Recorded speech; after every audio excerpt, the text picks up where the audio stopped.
guys, welcome to another Biology with Miss Cherry. This lesson's quite a big one and quite a meaty one, so we're just going to get straight into it. It's lesson 3.8. We're looking at haemoglobin and actually how oxygen is transported around the body. We know how it gets into the body. We looked last lesson at gas exchange, and now we're looking at how it gets from the lungs into the bloodstream and then round to respiring tissues. So let's get started. Haemoglobin itself, we learned back in module 1, is a tetramer. It's made of 4 different subunits. Okay, and we've got 2 alpha subunits and 2 beta subunits. And each of those subunits have got a heme group, which is that little bit that's flagged up in the centre of each of those molecules, that has an Fe2 plus ion, or an ion, able to carry oxygen molecules with them. Okay, now the way that we describe the structure of haemoglobin, and just as a reminder, it's abbreviated to big H, little b, is to say that it's got a spherical quaternary structure with a prosthetic group. Okay, it's a globular protein, it's not soluble, and instead has lots of physiological functions that we're going to have a look at today. So a little bit more about haemoglobin is this equation. Now obviously that's not written out properly, so we've got HB and 4O2. So remember that each of those haemoglobin subunits can carry an oxygen, which is where we get that 4 from. So we'll just flag those up on the little diagram for you. And that's a reversible reaction, forming oxyhaemoglobin.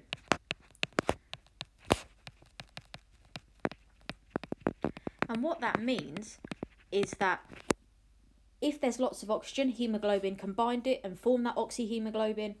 And then when there's not a lot of oxygen, the oxyhaemoglobin can let go of the oxygen and just form hemoglobin again. And the way that we describe that is to say that when oxygen binds to the hemoglobin, it associates. And when the oxygen unbinds from hemoglobin, we say that it's dissociated. So it's been removed away from. Now, another way that we can say either association or dissociation is loading. So when we've got oxygen binding to haemoglobin, we say that the haemoglobin is loading oxygen, a bit like when you fill up a car, you load it up with stuff.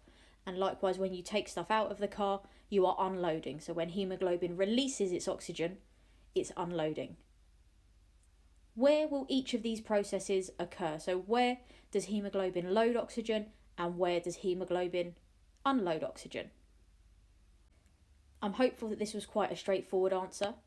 So we get association or loading of oxygen to haemoglobin at the lungs, and it disassociates at the tissues, or it unloads at the tissues. And it might be pertinent here to make sure that you're writing respiring tissues, because there's no point throwing oxygen at a cell that isn't undergoing respiration. It's just a waste of time. We've got a few more terms that we need to be able to use in terms of haemoglobin. So if a haemoglobin, we say, has got a high affinity for oxygen, that means that they want to hold on to it. Okay, having an affinity for something means that you've got a strength for it. And high affinity haemoglobin holds on to oxygen tightly.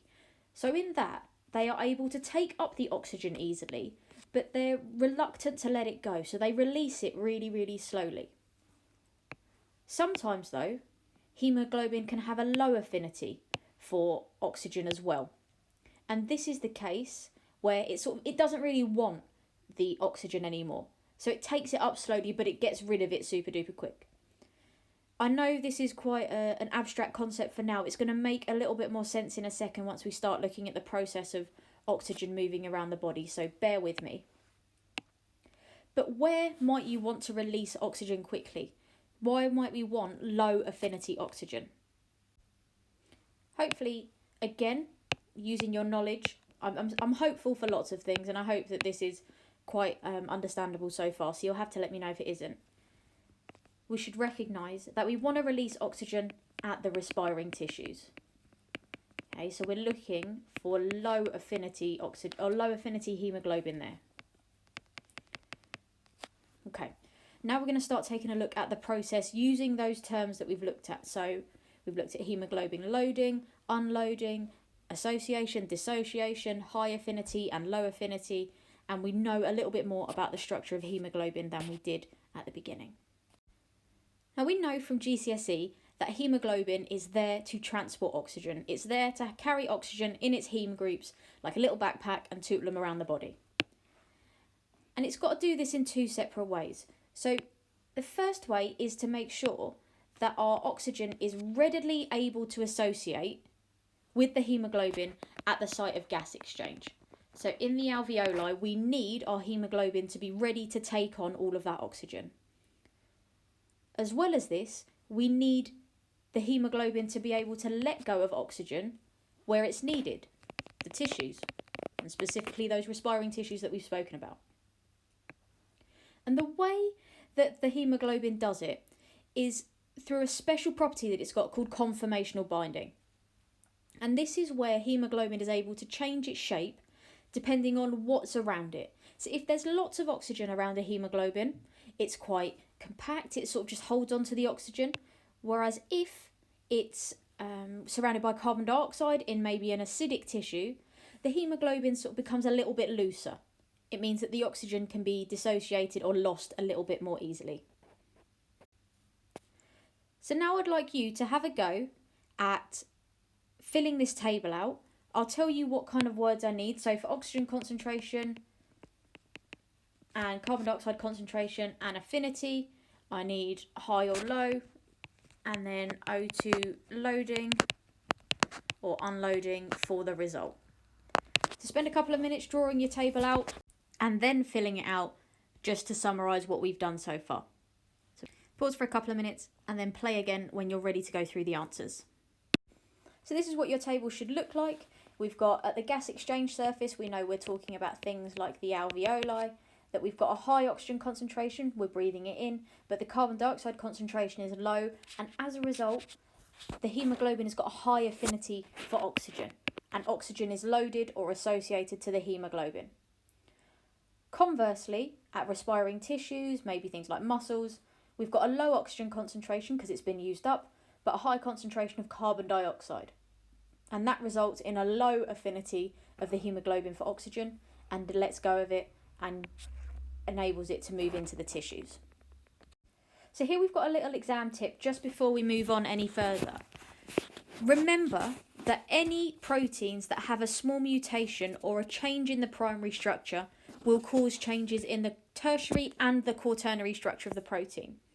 And with a functional protein like haemoglobin, because it's so globular, that change in the primary and therefore secondary and therefore tertiary and quaternary structure can have a really significant effect on its affinity for oxygen, the ability to hold onto oxygen, and is why haemoglobins in different species have got different affinities for oxygen. And we're going to look at that later, at how different organisms hold onto oxygen in different ways.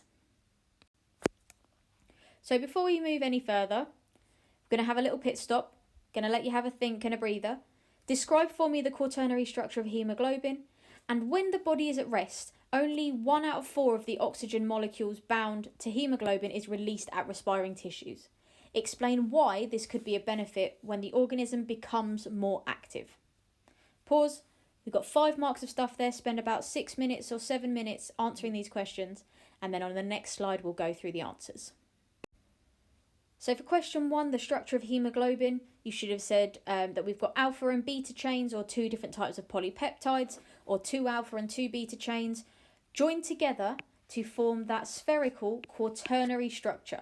You could have said globular as well as the quaternary structure. And each polypeptide has a heme group in it with an Fe2 plus ion. You could have also said iron. The second question, however, was a little bit more tricky. And it was asking about why it's a benefit that only 1 out of 4 of the oxygens dissociates at respiring tissues, and why is that useful in an emergency situation. So what actually happens is that if we get rid of all of the oxygen, so we lose all 4 oxygen molecules from our haemoglobin, we don't have any reserves at all. And the reserve is there to give our muscles and tissues oxygen when we're in a situation of high demand. So maybe we're trying to run away from someone who's trying to attack us. And that's really, really important to have that residual load just floating around in the blood, ready to go when it's needed. So we've taken a look at the structure of oxygen, and we know a little bit of the background surrounding the loading and unloading of oxygen with haemoglobin. But the loading and unloading, or the association and dissociation of oxygen with haemoglobin, is controlled almost entirely by the partial pressures of oxygen. Okay, and the partial pressures of oxygen is just the fancy science way of saying how much oxygen is in a mixture. Okay, and by that mixture, we're talking about air. So the more oxygen in a region, the higher the PO2.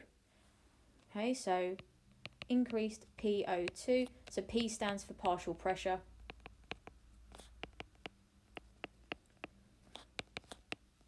Means that there's more concentration of oxygen in the air, and therefore the more saturated the haemoglobin becomes.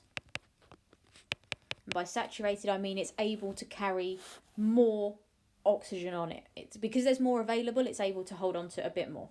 That should say haemoglobin. Now, the way that we can show this relationship between the partial pressures of oxygen and the saturation of haemoglobin is on something called the oxygen dissociation curve. So I'm going to change the slide, and I'm going to put the graph on the slide for you. I'd like you to draw it before we even consider any notes. So you're going to need a pen and or probably a pencil and a ruler, and maybe some squared paper if you've got it, just to make it neater, but it's not compulsory. So here's your graph. I'm going to just quickly put a box over all of that. Just draw that graph for me. So up the X, we've got partial pressures of oxygen in kilopascals, kPa, and on the Y, we've got percentage saturation of haemoglobin with oxygen. It doesn't have to be exactly where the points are, so it doesn't have to be about 70% saturated at 5 kilopascals of oxygen, for example.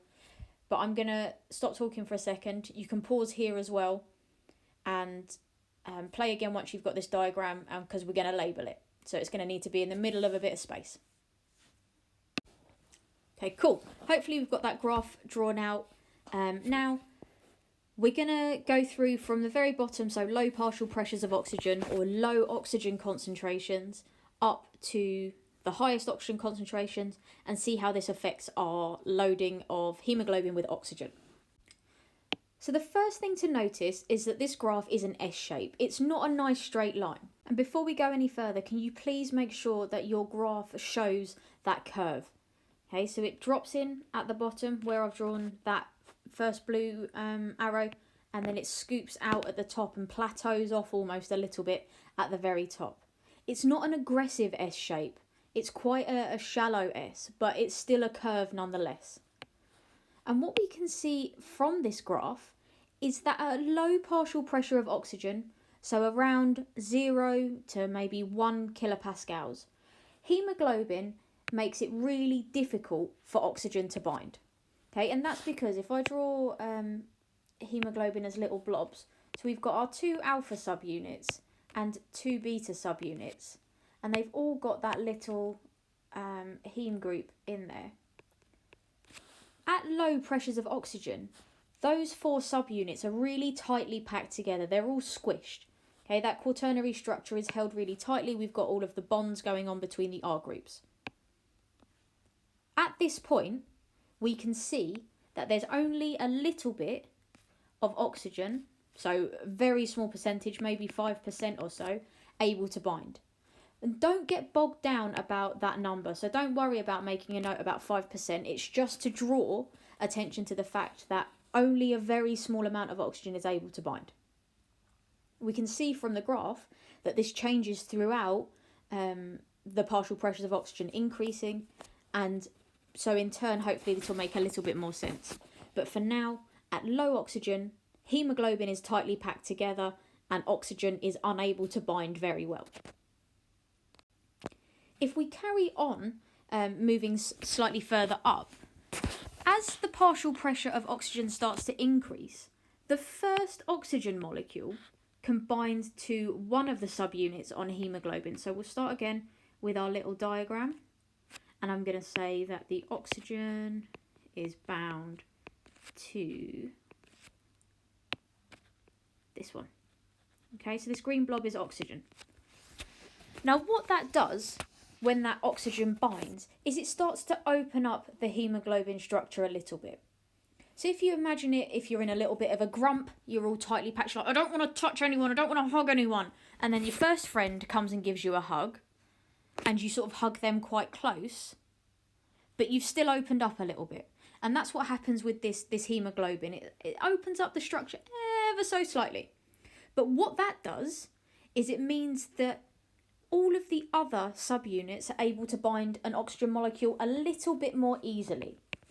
Okay, so again, if we think about it in a hug, once you've opened up and started hugging one friend, the rest of your friendship group's going to go like, ow, girl, ow, mate, come here, give me a hug, give me a hug. And that's exactly what happens with these oxygen molecules. And after this point, you can see that we've got a really rapid upshot, rapid increase in oxygen saturation, but only a small increase in the partial pressures of oxygen. So even if we take some random values here, so we'll say that that's from 2 kilopascals, to 5 kilopascals on the y-axis, that difference means that the saturation has gone from 20% up to about 70%. And that's quite a significant increase. If we compare that to the very beginning of the graph, when we said that the haemoglobin was really tightly packed, between 0 and 2 kilopascals, there was only an increase in saturation of about 20%. Whereas once we start getting that open structure, that first oxygen binding, if we go from 2 to 5 kilopascals, then we get the increase in saturation from 20 to 70%. And you can see there that that's a much bigger difference in a very similar increase of pressure of oxygen. And this opening of the structure, as I've said, with the first friend hugging you and then the next friend and the next friend hugging you, that's an idea in biology called positive cooperativity. So it's having a positive influence on the structure of haemoglobin, and it means that the subunits can sort of work together and cooperate with each other. So the first oxygen binding makes it easier for the second oxygen to bind, and the second oxygen to bind makes it easier for the third oxygen to bind. But after that, you'll notice that it starts to plateau. The graph starts to plateau after about 75% saturation. And that's when 3/4 of our haemoglobins have bound oxygen to them. Okay, now after this point, we've got an aspect of chance and probability having an effect. But if we draw the little diagrams, just to summarise, we start off with a very tightly closed structure. So we've got 2 alpha and 2 beta subunits that are all linked together, and they've all got the heme groups attached to them. And then we see the first oxygen binding, so 2 subunits. But this time, we've got a slightly more open haemoglobin structure. So you can see the bonds between the subunits are ever so slightly further spread apart. And then, again, for the next oxygen binding, we've got even further apart. So it means that now those binding sites are even more exposed, which is handy for the oxygen, gives them more chance to bind. And then we've got 2 oxygens. And then this opening structure is going to have an impact, like we said, up until the third oxygen has bound. So after the third oxygen, there's no further positive cooperativity effect. Okay, so now you can see that we've got that really nice open structure, and we're good to move on to binding that 4th oxygen. Now for the 4th oxygen, we've said that there's only 1/4 of the heme groups left. So after about 75%, we've only got 1 out of 4 heme groups unbound. And this is fine. I mean, it's not a massive issue, but it means in terms of probability and random collisions, it's less likely for oxygen to bind. So it takes a little bit longer for the oxygen to fully saturate, so for the haemoglobin to reach 100% saturation. All haemoglobins, regardless of the species they exist in, have the same positive cooperativity sigmoid shape graph. And we can see here that that graph is a little bit clearer than my horrible diagrams. So haemoglobin at its basic structure is shown there. So we've got 2 alpha, 2 beta structures. And you can see that as the oxygen is bound to the haemoglobin, we've got a rapid increase in saturation after the first haemoglobin binds oxygen. And then after the third one, so 3 out of 4 oxygens are bound, the graph starts to flatten off and plateau. Notice that the saturation never goes above 1. Okay, we're never going to get 125% saturated haemoglobin because it doesn't exist. If it did, then the equation and everything that we know about science would be wrong. And we can see here, again, like I said, that every single species has a very similar sigmoid shape. So humans are number 3. So let's give that a little highlight. 1, 2, 3. So we're this blue one here. And then you can see as the organism gets smaller, so foxes, cats, rats and mice, their graph shifts right. So smaller than humans. And the graph moves to the right. Whereas if the organism is bigger than humans, then the graph shifts to the left. This is not always the case. It just so happens that in this example, it is. And there's reasons for the shifting to the right and left, which we're going to take a look at in a second. Now, the further to the left a curve is, so if we go back to that example, I'll do a horrible sketch at the bottom. We had humans like that, and then we had horses in, I would say we had them slightly to the left, but they were purple. The further to the left the curve, the greater the affinity of haemoglobin for oxygen. So haemoglobin binds oxygen more readily and lets it go less easily.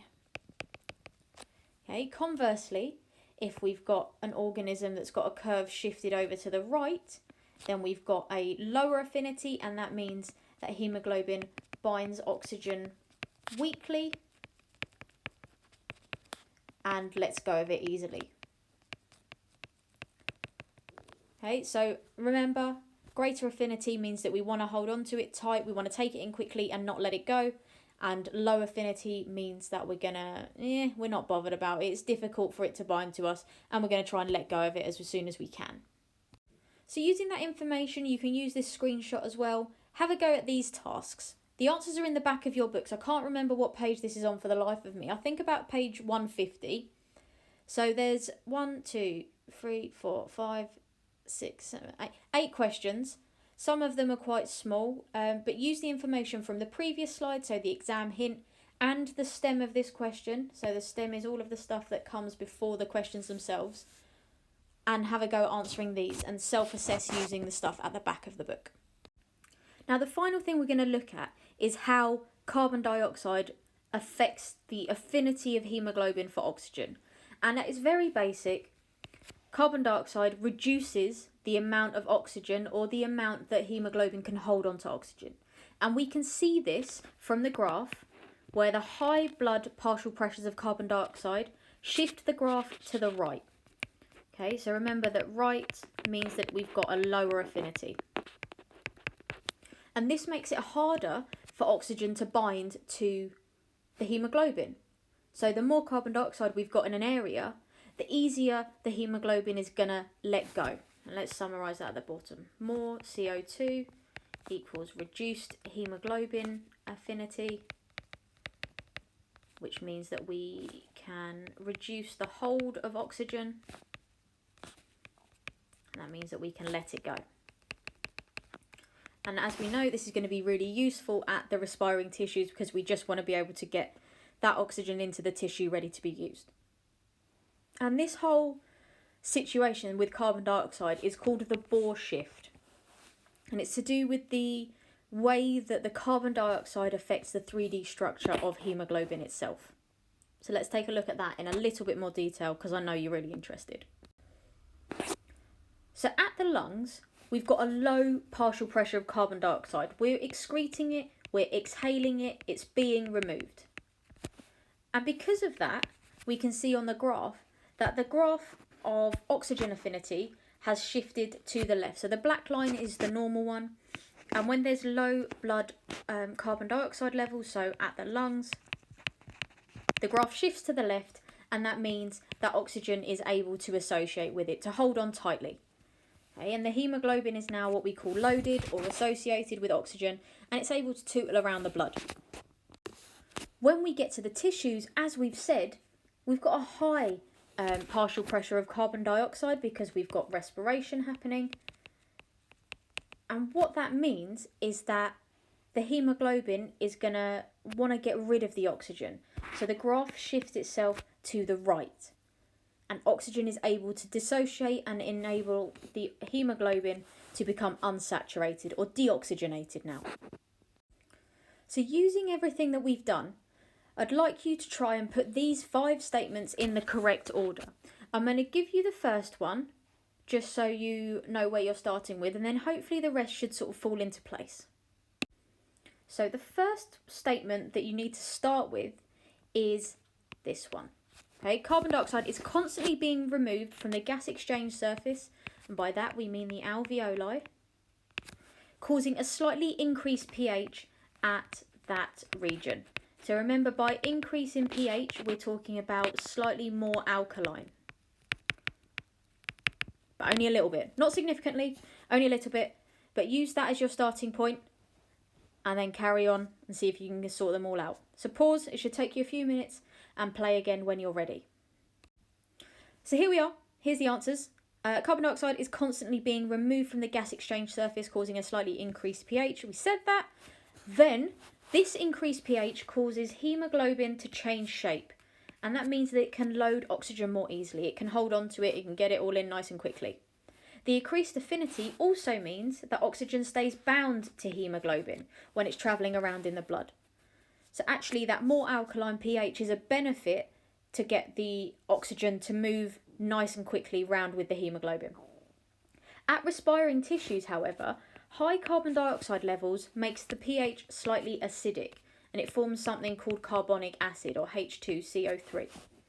And that lower pH, or the more acidic pH, then again changes the shape of haemoglobin, which means that it has a lower affinity for oxygen, a slightly looser shape, and the oxygen is able to dissociate and be released at the tissues. Now here we've got a really, really good exam style question when they're trying to trip you up. How does an organism being more active mean that more oxygen is unloaded at the tissues? So I'll give you the starting point, and I want to see if you can go from there using all of your knowledge. So more respiration means that we're going to get more carbon dioxide produced. There's a few more bullet points that you can put underneath, like a little flow chart. So pause, spend about 3 minutes trying to figure it out, and play again when you're ready to see what you should have had. Okay, so more respiration gives more carbon dioxide production, and more carbon dioxide production means that we've got a lower pH at our tissue, so it's more acidic. The more acidic the pH is means that we're going to get a bigger change in the haemoglobin structure, and that in turn lowers the affinity for oxygen of haemoglobin at that point. And finally, the lower the affinity of haemoglobin for oxygen means that it's going to release it more easily at the tissues. Lovely stuff. So hopefully you got all of those points. If you didn't, maybe add some into your notes to just develop your ideas a little bit more. You can see how I'm talking in each step about carbon dioxide, pH, what effect that pH has on the structure, how the structure affects the affinity, and how the affinity means that we're getting a change in the release of. Under normal circumstances, it's important to be aware that not all of your haemoglobin is fully saturated with oxygen. It's only about 97% saturation. So what this means is that 97% of your haemoglobin is fully saturated. So there's still 3% that isn't entirely there, hasn't got all 4 heme groups found. At tissues that don't respire very much or are sort of more postural muscles, so they hold you up, they don't contract as aggressively like your back, only 1 out of 4 oxygen molecules will be disassociated or released into those tissues. So the hemoglobin coming from things like my back muscles is still going to be 75% saturated. Even at highly respiring tissues, things like your heart or contractile muscles if you're doing an activity, is still only going to release 3 out of 4 of those oxygen molecules and still be saturated. I want you to think, why is it important that hemoglobin is never 0% saturated? We've spoken about this before. Why is it important that your hemoglobin always has some oxygen there? And ultimately, it's just to do with making sure that we've got those reserves ready to be used. So reserves for crisis. Also, remember that if we lose all of our oxygen, so a 0 out of 4 O2, then the hemoglobin comes very tightly packed. Whereas if we've got 1 of those oxygens, so 1 out of 4 oxygens, then we end up with a slightly more open hemoglobin structure. And that means that positive, that's a plus sign by the way, positive cooperativity can take place.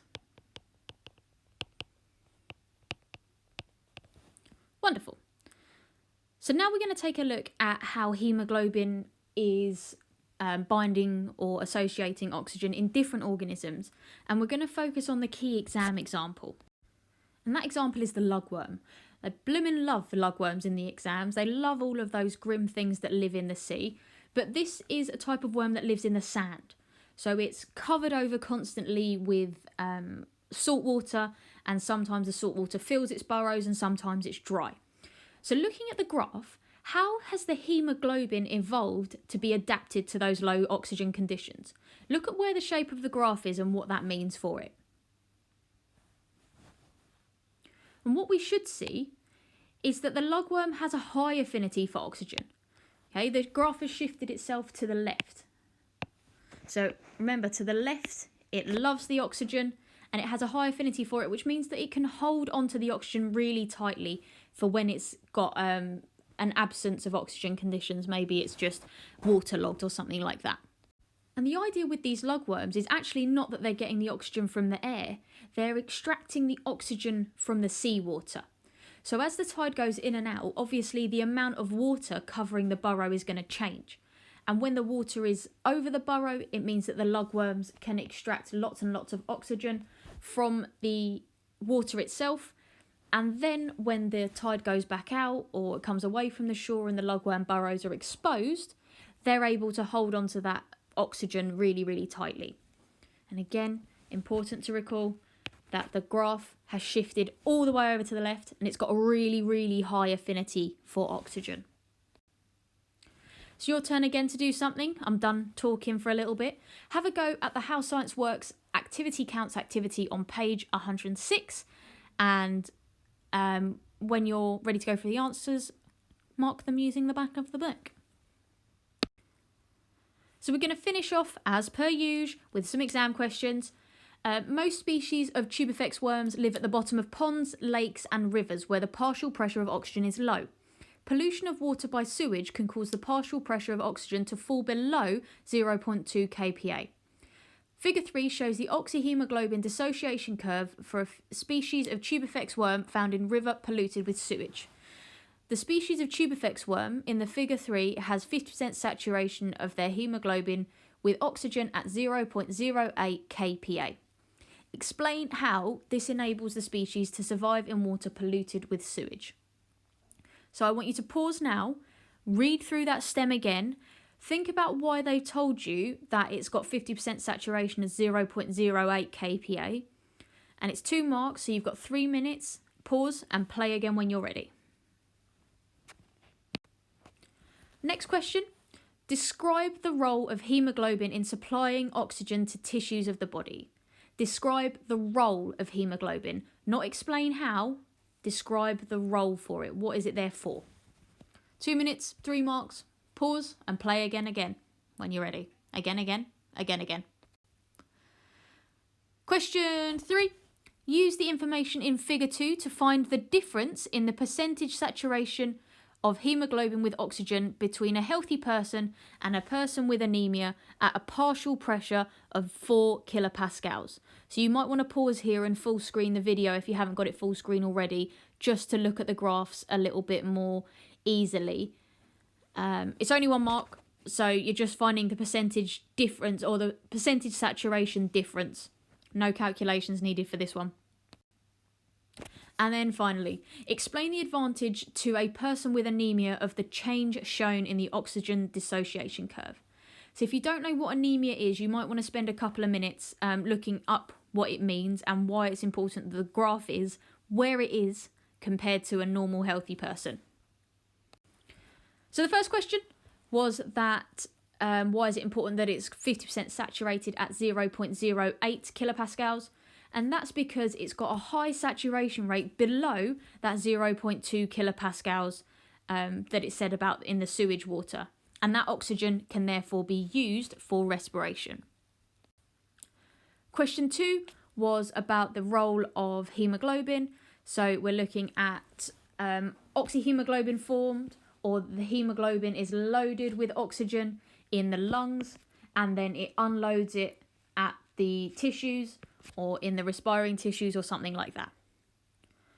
The percentage difference between the anemic person and the healthy person was 56%. And finally, the graph, or explain the benefit of the graph being where it is, the anemia curve shifted to the right, which means that haemoglobin has a lower affinity. Notice that we're talking about lower, it's a relative difference. Okay, so that haemoglobin in the anemic has a lower affinity for oxygen, which means that it can release more oxygen or release oxygen quicker or release or unloads more oxygen more readily. And all of those, again, surround the point of respiration. So notice that there's been a couple of marks where if you've just mentioned respiration, you would have got 2 out of 3 or 2 marks already out of this set. So I hope you found that useful. This was a really complicated idea, so if you did struggle with it, please let me know. Hopefully looking over the revision tasks that we're going to do for the rest of the lesson will be helpful. I hope you have a lovely day, and I'll see you again next time. Bye!